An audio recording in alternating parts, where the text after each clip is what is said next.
1 шілдеден бастап сұйытылған газ, электр және көмір бағасы өсетін болды. Сұйытылған газ, электр қуаты мен көмірдің бағасы көтеріледі.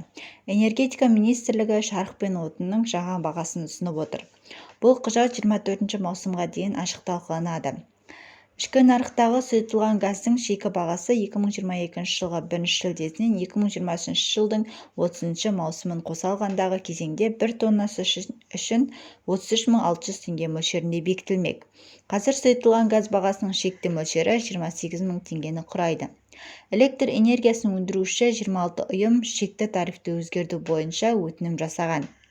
Осыған байланысты 2022 жылдың 1 шілдесінен бастап бағаның өсуі болжанып отыр, бірақ нақты сомасы айтылмады. Сондай-ақ жыл соңына дейін Богатырь көмір ЖШ-сі көмір бағасы да 30%-ға өсуі мүмкін.